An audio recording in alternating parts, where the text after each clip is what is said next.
go live button. I Yeah. love that. And we're live. Hello, good morning. This is Melinda, and I'm with Hope of No Rose None with my special guest today, Kori. And she's going to share her story today. And, it's empowering. And I learned a lot just talking to her in that pre interview that I do with my guests.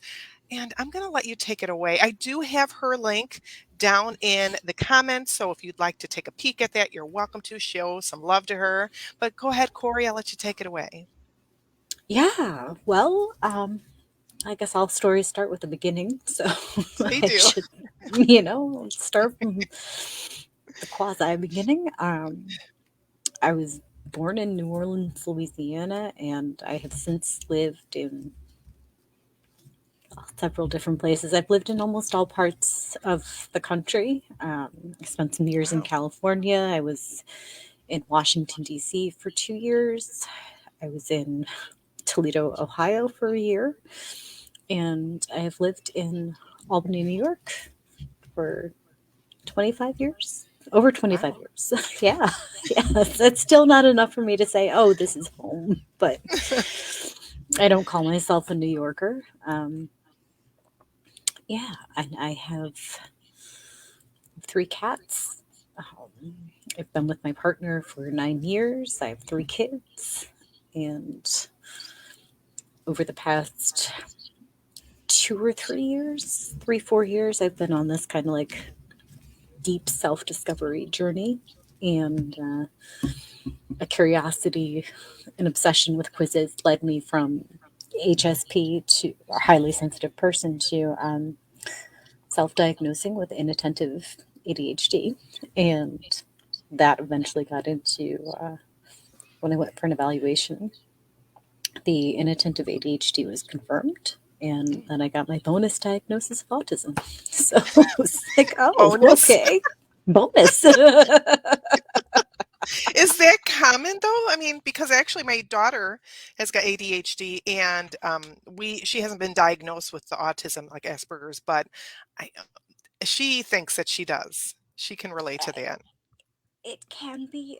There's just a lot of overlap between the two of them, and a lot of it, at least for myself, that I've found, it's the executive functioning pieces, and both autism and ADHD have that big time in common.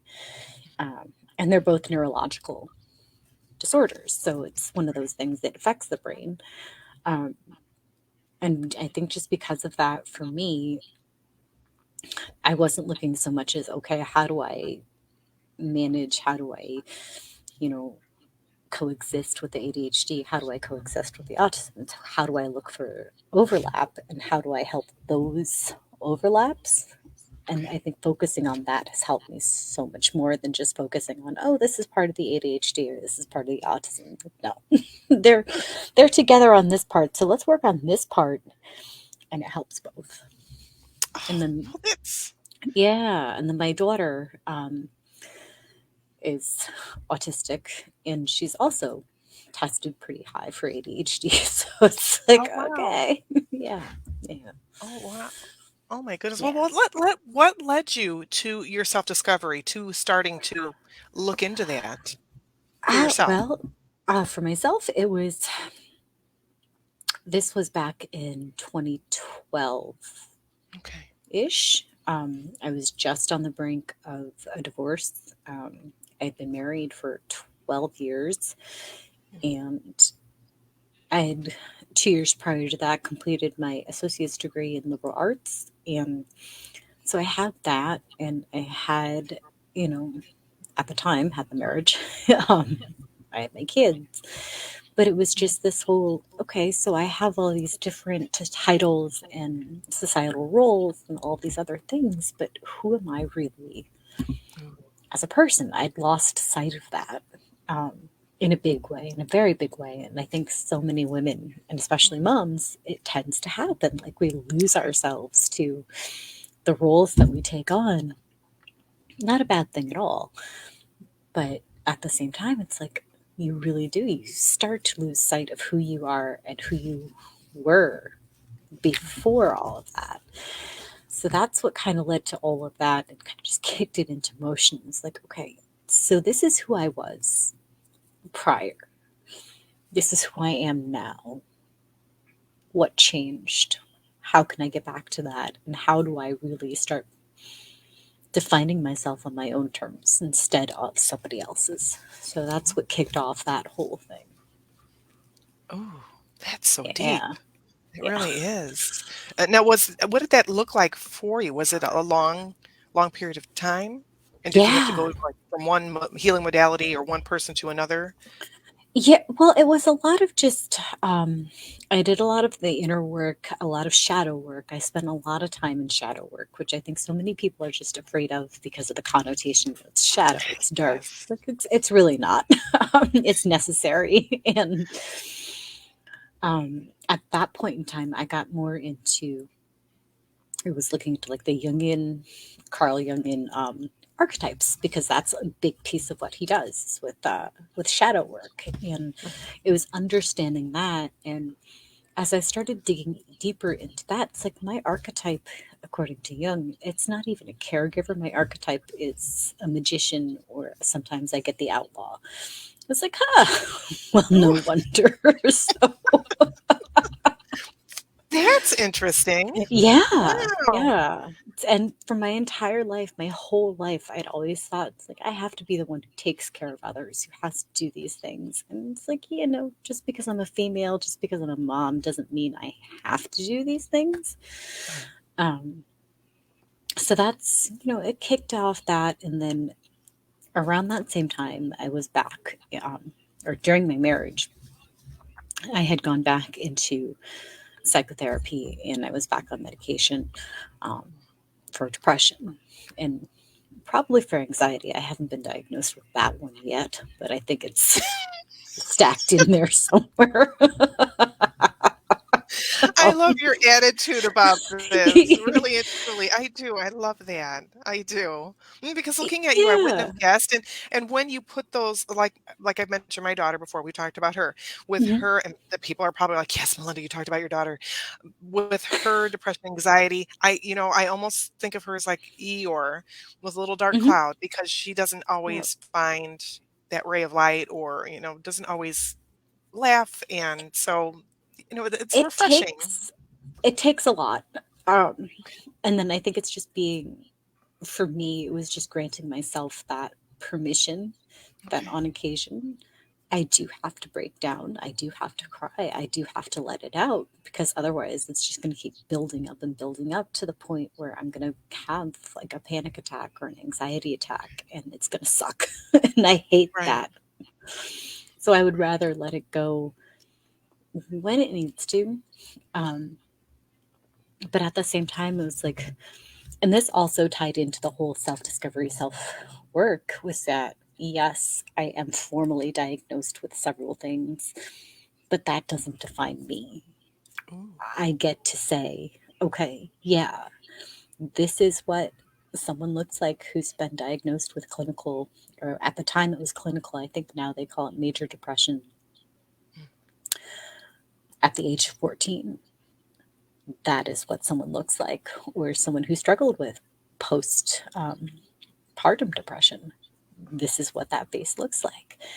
And I think, just knowing that about myself and then being in that mindset of like, we all struggle, we all deal with so many different things, but we're so afraid still to talk about it um, especially in Western society. And I think, and also in Eastern, um, I'm half Japanese and half Filipino. And in Japanese culture, it's really not something we talk about. But like, yeah, Wow. we need to talk about it. It's not Yeah, I didn't know weakness. that with that culture. I know with ours, yes. Okay. Yeah, I just Wow. it frustrates me that we don't have more open conversations about mental health and about um well yeah, just mental health in general because it's one of those things that makes us all human. And I'm not and I don't mean to say like because I hate these too, is that well everybody's a little depressed, everybody has a little anxiety, Mm. everybody's a little ADHD. I'm like, don't do that. That's Right. just that's not cool. Right. But acknowledging that we all have these struggles and acknowledging that if we do think that there's something else going on, seek help, go to therapy, be on medication if that's what's going to be best for you. And on that same vein, with the medication anyway, I've always been one of those people. It's like, oh, I don't want to have to rely on medication in order to feel like I'm human or that I'm able to Right. function. But I know that at points in my life, it has helped a lot. So while I can put in things like going to therapy or incorporating things like CBT, cognitive behavioral therapy techniques, on my own, or looking at NLP, which is neuro linguistic programming, and mindfulness, a lot of mindfulness, meditation, and just all these other kind of holistic or different modalities, incorporating all of that, how can I support myself to the point where I can, human and be functioning without meds, Right. but acknowledging that, yeah, sometimes I do need them. Um, and I'm at a point in my life right now where I actually scheduled for the end of this month an appointment to explore the possibility of going back on medication. So, Oh, you know, it's it's an up and down, but we take it as it comes. And if I need to be back on meds, I need to be back on meds. If I don't, I don't, and I'm okay right. with that. So, And you could tell the difference. Like I know, going back to my oh daughter yeah. again, when she's without her medication, she lost her health insurance there for a while, and we couldn't get her on Medicaid, and without paying, and she doesn't have a job. So Hmm. she was without for a good 2 months because I couldn't Yeah. afford it. One of her medications is over $100, and it didn't. It was for 30 days. I know that doesn't sound like much, but for No, some but people, it adds up. it Yeah. does, and her other medication was a little bit higher, and they're like, "Honey, we can't afford it." So I looked for alternatives for her, but you can tell such a big difference when Oh she was yeah. off those meds. Oh my gosh, it was very, kinda scary, and I felt so bad, I really did. But she's Yeah. fine. She's fine Yeah. now, Oh, better. good. Good.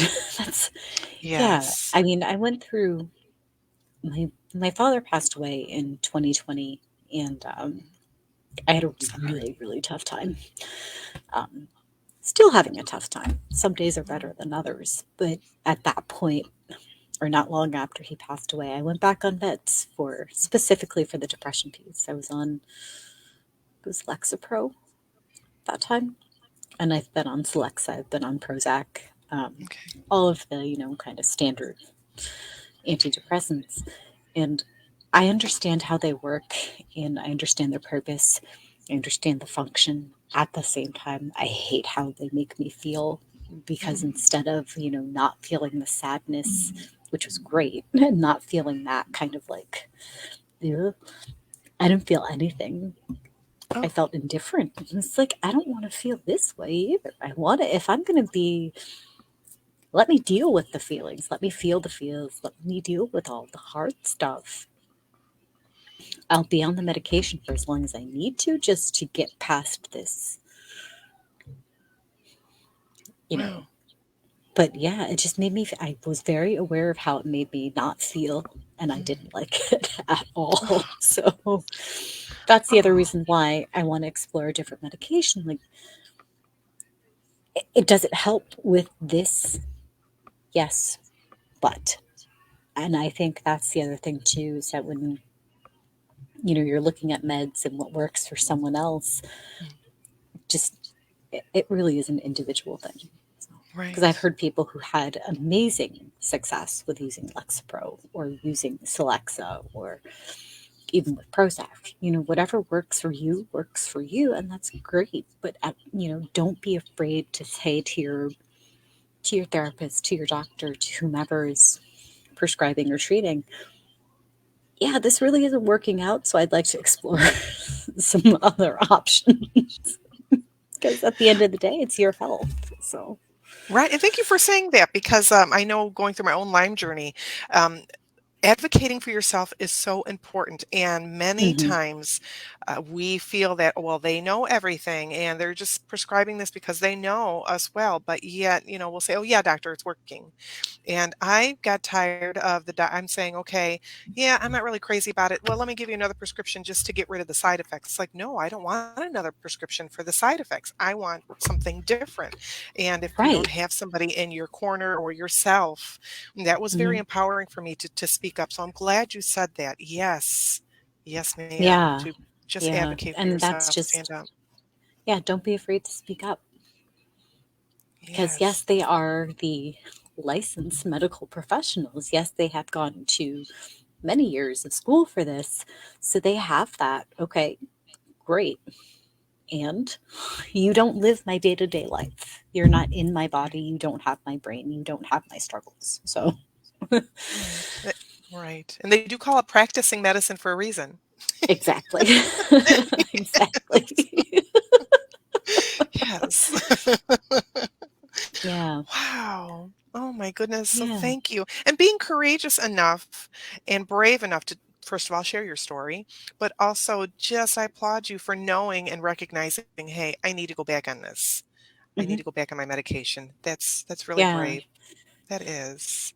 Yeah. Oh, I'm in New York, as I had stated before, and right now they're still running this big campaign of like, it's not afraid. It's not, don't be afraid to ask for help. It's not one of those, and I think that needs to be normalized just everywhere is that it's not weakness to ask for help.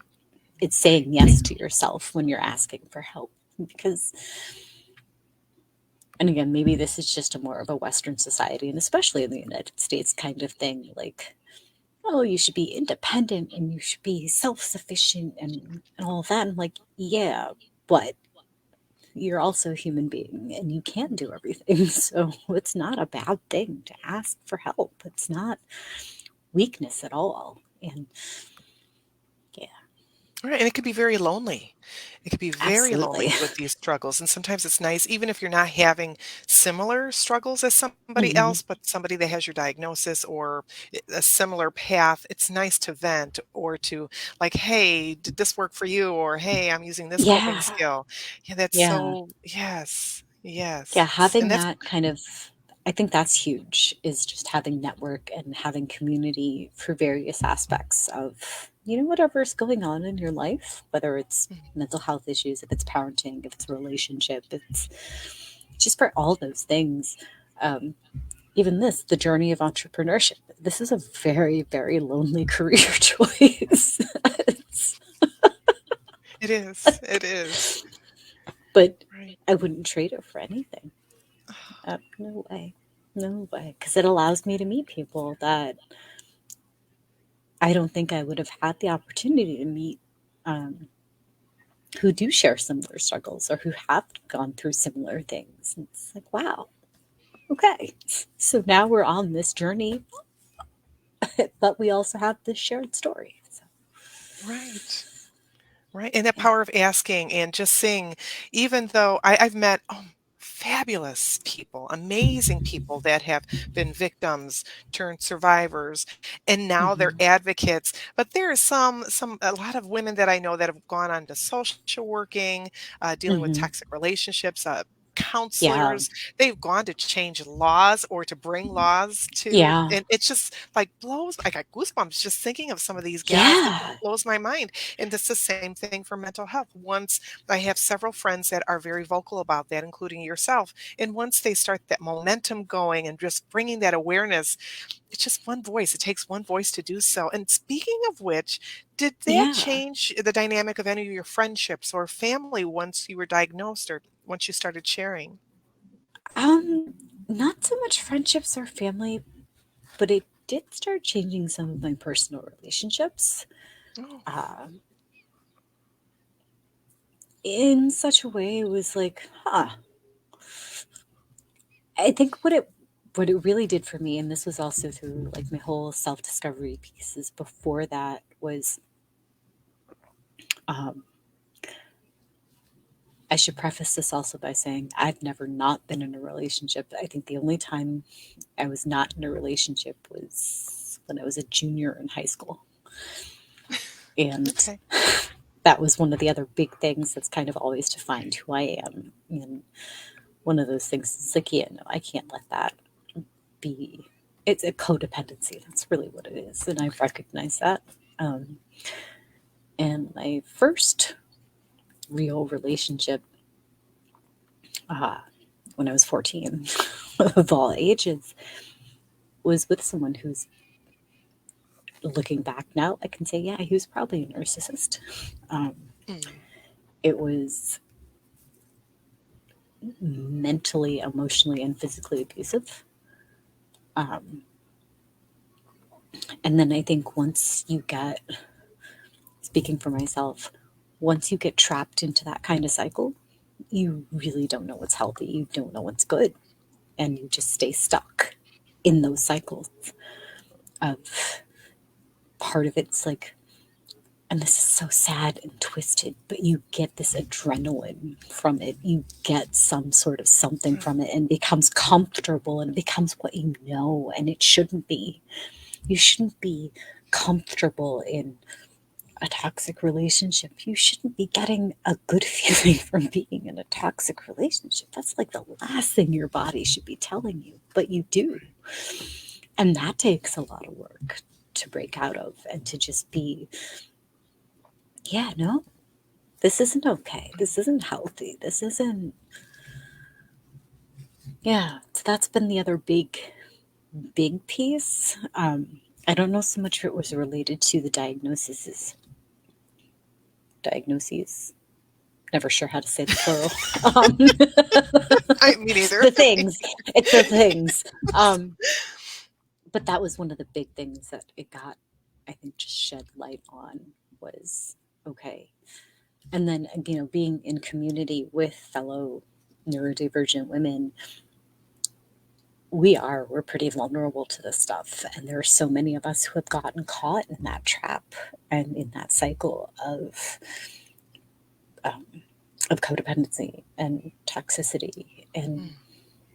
in those things because we're pretty vulnerable with that. And it's so low. Right. I want to keep doing my coaching work because I know that that can make a huge impact, that will make a difference. But one of the reasons I'm doing this is so I can self fund um, my college education to complete the bachelor's degree and to eventually get my PhD. Um, and I want to go into clinical psychology. Awesome. Yeah, with Awesome. along the way, I've looked into also like substance abuse counseling or Okay. into licensed mental health counseling. I know as a clinical psychologist, yes, you can do kind of that stuff, but Okay. just to have those additions, and I've looked into the trauma informed because that's who I need. That's where I want to be. That's where I want to really make that and have that working alongside the coaching practice because there's some things that you can do with coaching, and I think coaching is a wonderful thing. But then there are other ways I know I can make a difference Right. in as a clinical psychologist. And my big dream is to open a center, not for profit, but to open a center that treats its abuse, its addiction and abuse recovery and trauma. So it's a Wow. trauma center just for,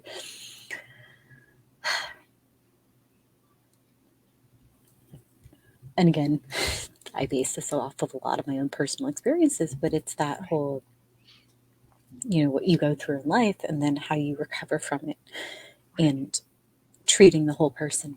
So, yeah, do we have all these?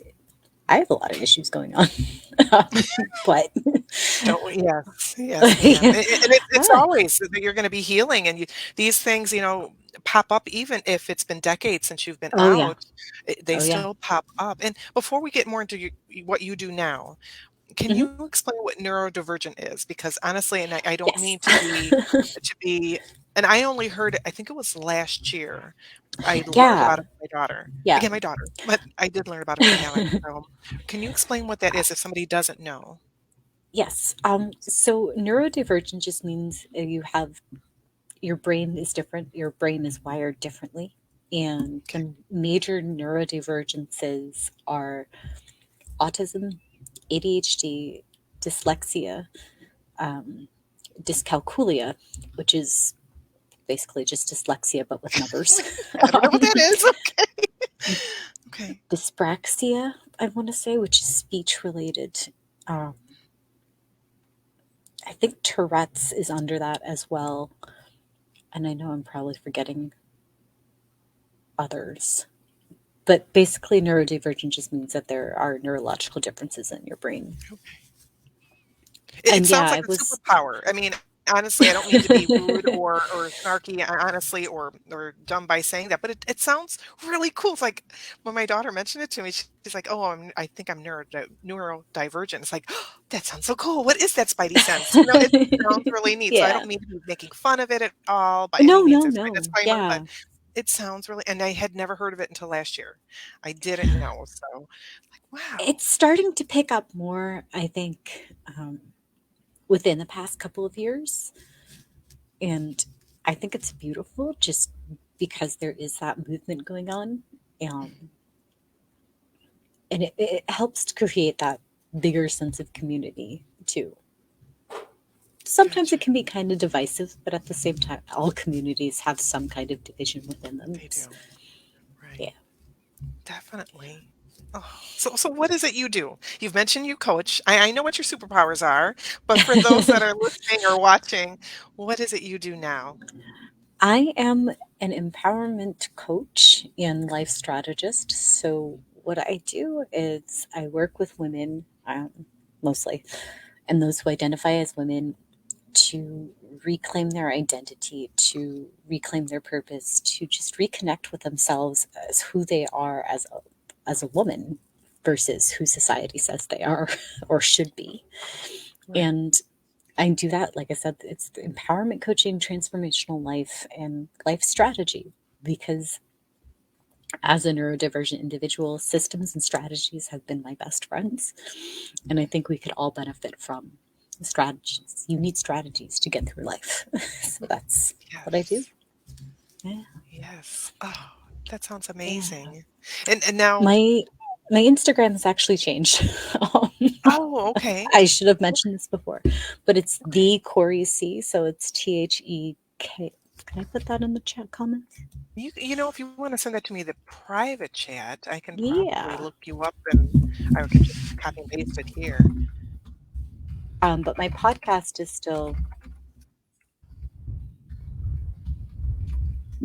the Authentically Autistic and ADHD, which is neurodivergent life in a neurotypical world. So it's just basically talking about all those different things. And then Okay. kind of breaking down some of the bigger terms or bigger things just in more, okay, this is what it might look, this is what they say it looks like in a textbook, but this is how it might show up in real life. So um, that's that podcast. And then I'm actually launching a new podcast called Authentically Imperfect You. And Awesome. yeah, I'm super excited for that one. I had wanted to launch it at the end of last month because of, women's, it's the International Women's Month. So it would have been a Yes. great time. But next month is Mental Health Awareness Month.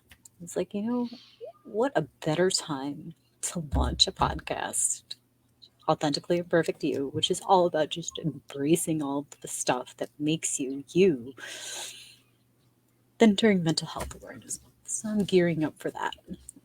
Really excited. Awesome. I can't wait for all that. Yeah. Oh, that is all amazing. Oh, Yeah. well, I'm so proud of you and so happy for you. That is awesome. Thank you.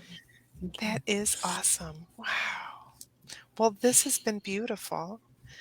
I appreciate Yeah. all your time. So you got a lot of things going on and that are coming up. Yeah. Yes. Keep Yes. growing. And I love that you're going to have a healing center. And that's part of my big, hairy, scary dream too, is to do that someday. And Oh, that's beautiful. yes, that is. I Yeah. can't wait for you to see what you do, and we'll have to connect about that. Do Absolutely. some brainstorming Absolutely. there. Yes, let's chat about Yeah. And that. then you And tell me when your grand opening will be, and I will be there with bells and whistles on. Oh, that would be so fun. I'd love that. I'd Yeah. love that. Yes, and I would have to take a road trip because that irrational fear of flying for me would be but I would be there. Be car trip though. That's, you know, where I would have always wanted to do, and it's on my bucket list, is to travel across country by train, Oh, because that I've would be done fun. car, I've done airplane, but I've never done train, and That would I be think it would be fun. fascinating. That would be fun. That would be fun. You know, I watched some of those Yeah. older, like BritBox and some of those older ones where you had the Mhm, fancy mhm. trains from Victorian period. Yeah, Yeah, that would be yeah, so much fun. That would. that would I be still want to fun. bike across the US. It's still my scary, Ooh. big, hairy dream.